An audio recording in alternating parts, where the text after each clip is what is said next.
Olá, a graça e a paz de Cristo Jesus seja com você, amado irmão e amigo que me assiste por este canal, nos tem acompanhado semanalmente, onde falamos sobre a revista da Escola Bíblica Dominical. Seja muito bem-vindo ao nosso canal. Nesta feita, nós abordaremos mais uma lição bíblica, ou faremos aqui um breve comentário em mais um capítulo de um livro bíblico. Nesta feita, estamos estudando o livro do profeta Daniel. É um trimestre em que foi escolhido este livro por tema a ser usado em todas as igrejas que usam a revista bíblica para a escola dominical, editada pela CPAD. O comentarista é o pastor Elianai Cabral e nós estamos muito satisfeitos com o material que temos em mão. Nesta data falaremos sobre a lição de número 11, que tem por título O Homem Vestido de Linho. E o texto áureo se encontra no mesmo livro do profeta Daniel, no capítulo 10 e no versículo de número 5, que diz: E levantei os meus olhos e olhei e vi um homem vestido de linho e os seus lombos cingidos com ouro fino de Ufaz. O texto para a leitura bíblica, ou o texto que permaneceremos aqui por um longo tempo falando, ou um tempo maior falando, seria o mesmo livro aí do capítulo 10, versículos 1 ao 6, depois o versículo 9, 10 e o 14. Bom é que todos leiamos o capítulo inteiro, não é? Para a meditação na aula de domingo, bom é que estejamos completamente cônscios do que está escrito em todo o capítulo de número 10. Bom, dos primeiros versículos há apenas uma identificação do que está acontecendo, não é? Semana anterior, no comentário do capítulo 9, os prezados amigos e ouvintes devem estar lembrados que falamos acerca da agilidade, da prontidão na resposta da oração de Daniel. E neste capítulo, porém, já encontramos algo divergente, ou diferente, melhor dizendo, em que o profeta Daniel, já um senhor de idade, já não é mais um jovem como ele chegou na Babilônia, mas agora um ancião, que diz o escritor, por volta de 90 anos, eu acredito que seja por volta de 85, 86 a 90 anos, e ele então diz que está aqui no terceiro ano do reinado de Ciro, o persa. Ciro está reinando e Daniel recebeu uma revelação sobre guerras que seriam prolongadas. E o texto diz que por receber estas visões e revelações, ele teve entendimento desta visão. E não se sabe se por antecipação do que está acontecendo aqui ele está em sofrimento, por saber que algo está por acontecer e o seu povo está por sofrer ainda mais perseguições, porque eles já estão retornando a Jerusalém, já está começando a reconstrução, a reforma, e pode ser então que o profeta Daniel está sabendo de que impedimentos estão acontecendo e por isso então ele se coloca a orar. Lembramos bem, ele já é um ancião, um senhor de idade e mesmo assim continua servindo ao Senhor seu Deus com integridade. É o tema da lição, a integridade. Daniel continua íntegro na sua conduta com o Senhor seu Deus. Não está em Jerusalém, não está cercado de rabinos, não está cercado de sacerdotes e levitas da sua terra, não está diante do grande templo que tanto veneravam, não estão diante dos rituais e das comemorações festivas pré-ordenados por lei mosaica, e mesmo assim ele continua sendo fiel ao Senhor seu Deus. Meus irmãos, Daniel é de uma conduta exemplar, porque ainda assim ele está sofrendo pelo seu povo. Eu, ao estudar esta lição, ao estudar este capítulo, entendi que Daniel é um exemplo, como os demais profetas na Bíblia, de pessoas que amam o seu povo, que amam a cultura, a história e o compromisso deste povo, ou do seu povo, com o Deus que se revelou a eles. Oxalá todo o nosso povo fosse assim, um povo que está preocupado com o comportamento, a conduta, com a situação de todo o nosso povo. Lembro-me de Paulo, o apóstolo, referendando Timóteo à igreja de Filipos. Ele disse que a ninguém tenho de igual sentimento, falando de Timóteo, sentimento no grego lá de mente, mentalidade, a mesma mente que eu. Que cuide sinceramente do vosso estado. Paulo está falando que Timóteo tinha sua mente e que sinceramente cuidava do estado da igreja. E ele continua dizendo no versículo lá em Filipenses, pois todos buscam o que é seu e não o que é de Cristo Jesus. Ou seja, Paulo está dando o testemunho de Timóteo e dizendo que Timóteo é um jovem discípulo que sinceramente está interessado no estado da igreja. Daniel estava interessado no estado do seu povo e nós também devemos estar envolvidos com este estado. No mesmo livro, ou na mesma carta, melhor dizendo, aos Filipenses, Paulo escrevendo um pouco antes deste versículo que citei, ele faz uma menção dizendo, de sorte que haja em vós o mesmo sentimento que houve em Cristo Jesus. Depois ele diz que nós devemos ter os outros superiores a nós mesmos. Ou seja, cada um não busque somente o que é seu, mas aquilo que é dos outros. Então temos biblicamente um conselho e o exemplo de Daniel para nós aqui nesta lição, de que o nosso comportamento em comunidade evangélica, comunidade eclesiástica, deve ser na preocupação de todo o povo e não somente com o meu umbigo. Essa teologia ou essa parafernália que se encontra no nosso meio de um hedonismo sem igual é completamente esdrúxula, completamente imoral. Esta é a palavra, é imoral, essa teologia triunfalista que gera na comunidade de evangélicos uma preocupação somente consigo, somente com os seus bens e com a sua vida particular. O profeta Daniel está preocupado com o povo. Paulo está dizendo que Timóteo cuida do estado da igreja. Todos buscam o que é seu e não o que é de Cristo Jesus. Ou seja, nosso sentimento deve ser por aquilo que é de Cristo. E o que é de Cristo é o povo, é a igreja, são os perdidos da casa de Israel, o rebanho que precisa ser agregado.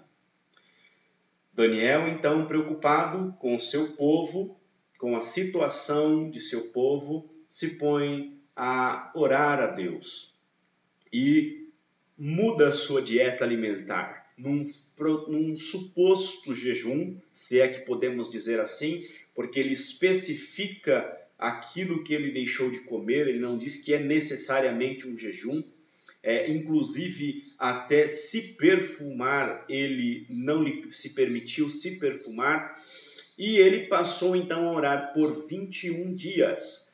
21 dias este senhor de idade permaneceu na presença de Deus, orando. Louvado seja o nome do Senhor nosso Deus.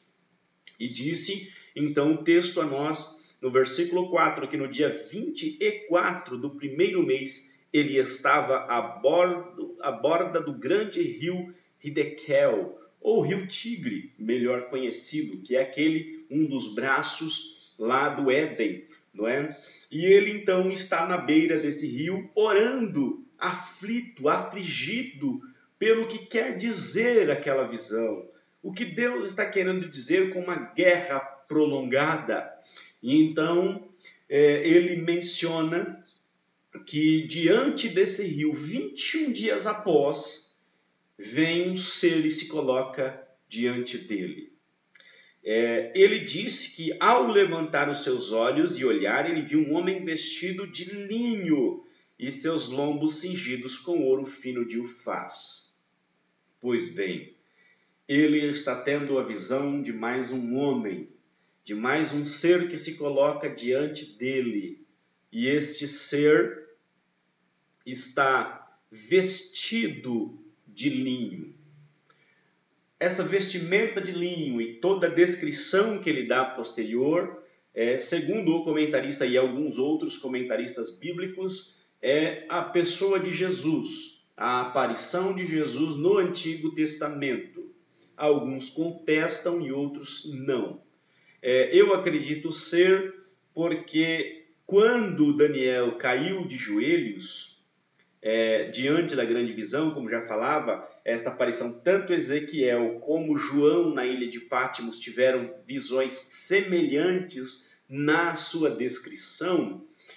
Neste caso aqui também, ele se prostra, diz que ele perdeu suas forças. Eu lendo o grande médico aqui de São Paulo, que trabalhou no Carandiru, Drauzio Varela, me lembrei o nome, ele fez também um programa no Fantástico, do programa da Rede Globo, e eu consultei o Dr. Drauzio Varela sobre esse desfalecimento, e eu entendi que a visão que te deixa aterrorizado, algo que te acontece inesperadamente, uma visão muito absurda, pode lhe fazer cair a pressão sanguínea.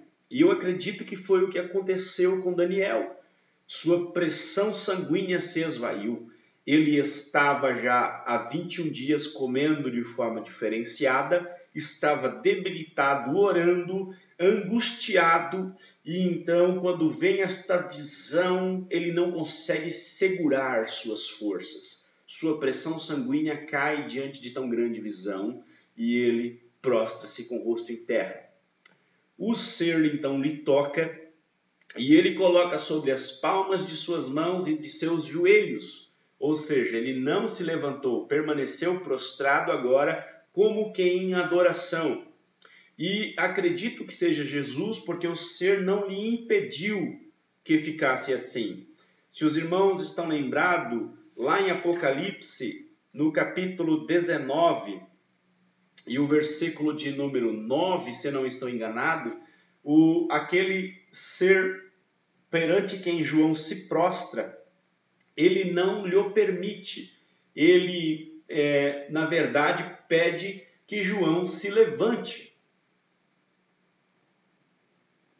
João estava prostrado e foi recomendado que se levantasse, porque aquele ser disse a João que era conservo dos santos, não é? Então não permitiu a prostração de João diante dele. No caso aqui, este ser não impede que Daniel permaneça como está.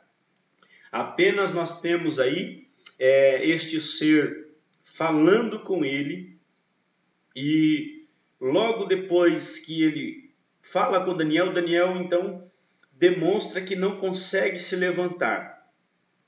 E ao falar com ele, exigindo que Daniel fale, Daniel apenas diz que não consegue falar. Como é que eu posso responder a este meu Senhor? Ele diz. Ou seja, ele apenas é fortalecido para continuar conversando com o homem vestido de linho fino. E diz o versículo 15 lá: e falando ele comigo estas palavras, abaixei o meu rosto e emudeci. E eis como a semelhança dos filhos dos homens me tocou os lábios, então abri a minha boca e falei, e disse àquele que estava diante de mim, Senhor meu, por causa da visão sobrevieram-me dores e não me ficou força alguma. Como pode, pois, este servo deste meu senhor falar com aquele meu senhor? Porque quanto a mim, desde agora não resta força em mim, e não ficou em mim fôlego. E uma como a semelhança de um homem me tocou outra vez e me confortou e disse, não temas, homem muito desejado, paz seja contigo. Então, ele apenas diz que existiu força, veio uma força para ele continuar falando, mas não um impedimento que ele permanecesse prostrado. Então, concordamos que seja, sim, uma aparição de Jesus a Daniel. Louvado seja o nome do Senhor Deus, pela perseverança e a fidelidade de Daniel, então há esta aparição a ele. Bom lembrarmos que nos dias que estamos vivendo, existem muitos irmãos de idade que estão completamente desapaixonados, se é que eu posso usar essa palavra, se os irmãos de mais idade que me assistem me permitem usar este termo. Porque são pessoas, perdoe-me, que pela sua idade avançada, talvez estejam desestimulados. Diminui a oração, diminui a perseverança, e às vezes ao verem jovens se despontando, moços procurando fazer a obra de Deus, ficam pensando consigo mesmos que se tivessem esta energia desses jovens e moços, tomariam outras atitudes de sua vida, porque sofreram com o ministério. Eu entendo que Daniel, ainda na sua velhice, é um exemplo para nós e para todos os nossos irmãos de mais idade, porque ainda com quase 90 anos de idade, ele estava procurando servir a Deus, procurando amar o seu povo e orar por eles. E ainda assim, o Senhor Deus lhe deu revelação, ele recebeu a revelação de Deus. Meus irmãos de mais idade, o Senhor Deus é poderoso para ainda lhe dar visões e revelações espirituais. A velhice não é o fim, o envelhecer não é o fim, porque o Senhor Deus continua pronto a abençoar, a usar, a se revelar, a se manifestar aos velhos. É o que diz o profeta Joel. Mesmo de idade, mesmo sem força, Daniel está recebendo revelações de Deus. Louvado seja o Senhor. Lembrando ainda Paulo, escrevendo em uma das suas cartas, ele disse, aconselhando a Timóteo, ele disse que combateu o bom combate, acabou a carreira e guardou a sua fé. É maravilhoso ver o apóstolo Paulo dizer que já está sendo oferecido como oferta derramada, oferta de libação, ou seja, a morte está próxima. E mesmo assim, nos versículos anteriores, ele está exortando a Timóteo a cumprir o ministério, a pregar o evangelho a tempo, a fora de tempo. E eu fiquei imaginando que às vezes nós temos obreiros que já estão cansados e tentam nos desestimular, como já mencionei também anteriormente. Porém, Paulo, mesmo já de idade, mesmo calejado, sofrido, perseguido, caluniado, tantas injúrias, tantos açoites, tanto problema, tanta recusa de seus próprios irmãos, e ainda assim estava aconselhando um jovem, dizendo, jovem, vale a pena servir fielmente a Deus no ministério, louvado seja o nome do Senhor Deus, não importa quanto problema tenha, não importa quanta perseguição passemos no ministério, não importa o quanto somos mal compreendidos, vale a pena, pregue a palavra, Timóteo, seja fiel àquilo que lhe foi imposto por imposição de mãos, seja fiel ao teu chamado. Como disse, ele foi à batalha, acabei a carreira e guardei a fé. Ele combateu o bom combate, terminou a carreira e trouxe junto consigo a fé. Quantos obreiros e irmãos saíram para a batalha e hoje já com uma idade avançada, deixaram o seu escudo no meio da batalha, perderam a sua fé, pois o mesmo apóstolo Paulo fala em Efésios capítulo 6, embraçando sobretudo o escudo da fé, com o qual podereis apagar os dardos inflamados do maligno. Quantas pessoas saíram para a guerra, para a batalha, e infelizmente perderam seus escudos, perderam a sua fé no meio da batalha. E hoje nada mais resta senão decepção, agruras na alma, ressentimentos, homens e mulheres ressentidas no seio da igreja. Daniel está mostrando, Paulo está nos mostrando que é possível sim você ser fiel a Deus, ainda que isso leve muitos anos, ainda que você não tenha visto cumprida a promessa de você regressar a Jerusalém e poder rever a cidade santa. Ainda assim, você pode receber a visitação do Todo-Poderoso, a visitação desse ser vestido de linho fino, com todo esse aparato, com toda essa glória, pés polidos, olhos como chama de fogo, seu rosto como um relâmpago reluzente. É possível sim. Lá no mesmo livro do Apocalipse, no capítulo 19, versículo 8, um versículo acima do que citamos, ele diz que o vestido de linho é a justiça dos santos. Nesse texto nós temos um ser vestido de linho. E ele, no Apocalipse, recebe uma noiva, a noiva do Cordeiro vestida de linho. E o linho são as justiças dos santos. E eu entendo, pela Bíblia Sagrada, como em Gênesis, capítulo 3, e versículo 19, o Senhor, ao colocar Adão para fora do paraíso, para fora do jardim, do homem que estava dentro do Éden, diz que este comeria do suor do seu rosto. O homem come do suor do seu rosto, sobrevive disso. Porém, o suor do seu rosto não agrada a Deus para a salvação. As obras humanas antes da fé não servem para agradar a Deus. Serve para alimentação humana.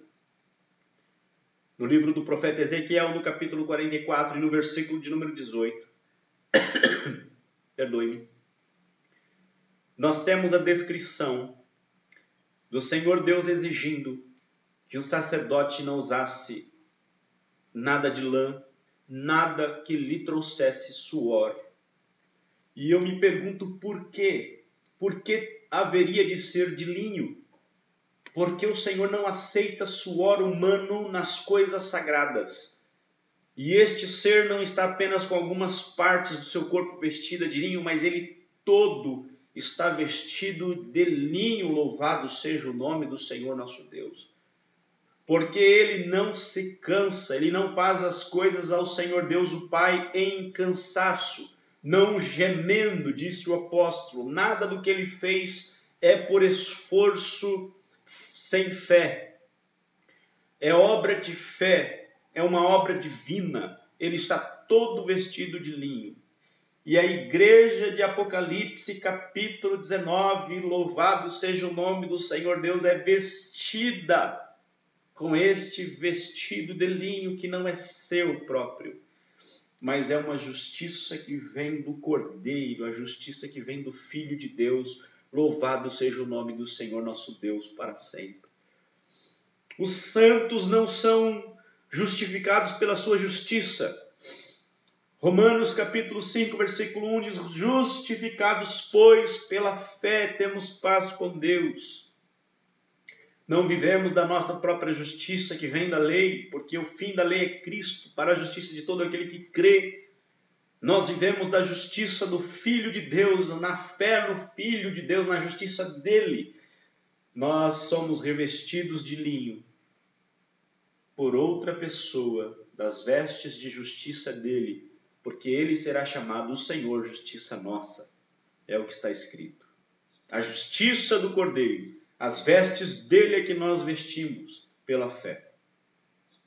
Não vem de obras para que ninguém se vanglorie. Efésios capítulo 2.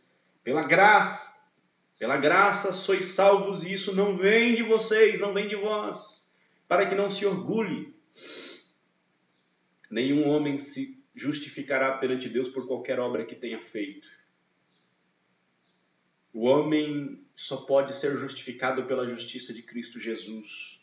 A única justiça que o Senhor Deus aceita é a do Filho.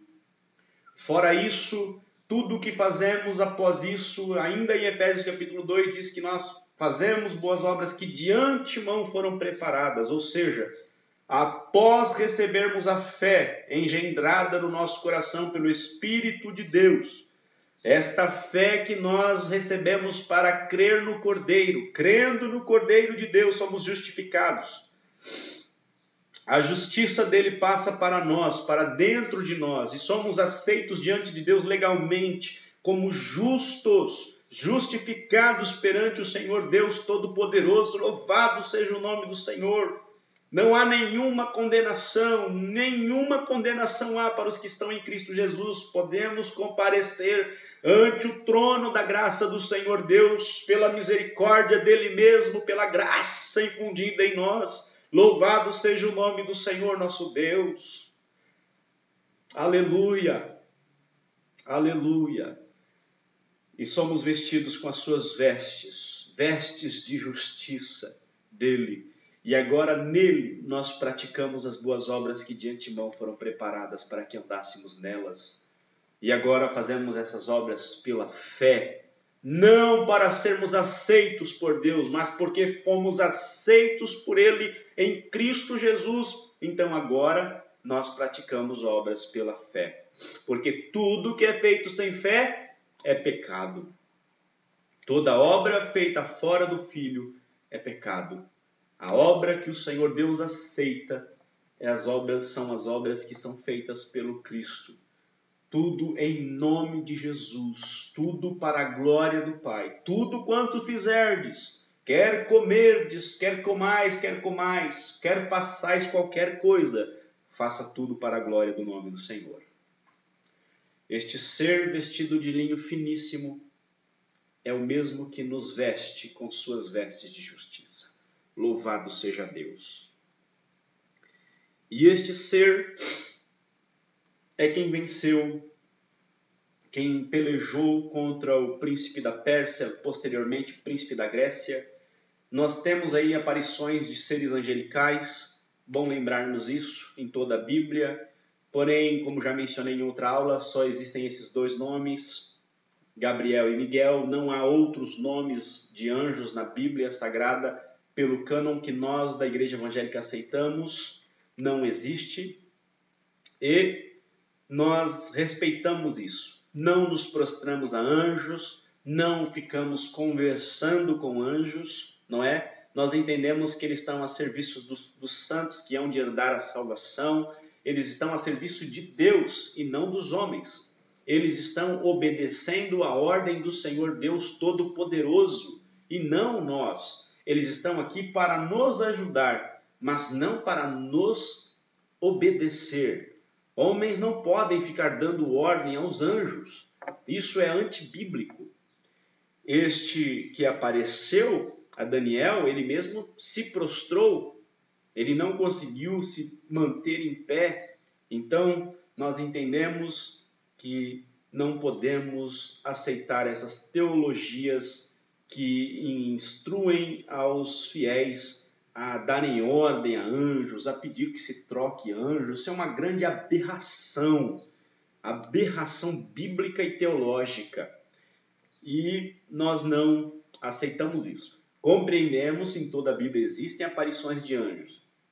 A aparição de Cristo também no Antigo Testamento. E os nomes são apenas estes que mencionamos. Pois bem, Daniel recebe então a explicação do que vai acontecer e revela então ao Daniel que há uma grande oposição contra a sua oração. Nós também entendemos que na angústia de sofrer pelo povo, seremos também socorridos. como já mencionei, somos socorridos independente da nossa idade. O Senhor nos promete socorrer. E também o Senhor nos promete que será conosco. As lutas espirituais existem. Haja visto, houve um enfoque exacerbado em cima da guerra espiritual no nosso país, dentre tantos nomes que aí existem, não citarei nenhum para não ser injusto, mas existem tantos nomes aí que fizeram, tripudiaram sobre essa questão e, por fim, fizeram os homens estar mais preocupados com nomes de demônios e de hostes espirituais malignas do que com o nome de Jesus. Existe sim uma batalha espiritual, uma guerra espiritual, que é travada no mundo espiritual e que é vencida por aqueles que estão a serviço de Deus. O Senhor Deus nos ajuda. Por mais que estejamos enfrentando batalhas espirituais, aqui está mais um exemplo de que o Senhor Deus é poderoso a me ajudar, a te ajudar, a nos ajudar, quando nos empenhamos na obra e no reino do Senhor Deus, louvado seja o seu nome. Meu irmão, minha irmã, não desfaleça. Continue orando, pelejando pela causa dos santos, e o Senhor Deus nos dará vitória. Certa é a vitória por Cristo Jesus, nosso Senhor. Nós já fomos, não seremos, já fomos abençoados com toda sorte de bênção nas regiões celestiais. Louvado seja o nome do Senhor nosso Deus. Pois bem, nada mais a acrescentar, resta-nos aqui agradecer a atenção de todos, a compreensão, que Deus em Cristo continue te abençoando no poderoso nome do Senhor Jesus. Que o Senhor tenha uma boa aula no próximo domingo, que Deus abençoe sua classe, abençoe a sua igreja, que todos sejam abençoados no nome do Senhor Jesus. Amém. Graça e paz em nome de Jesus. Amém.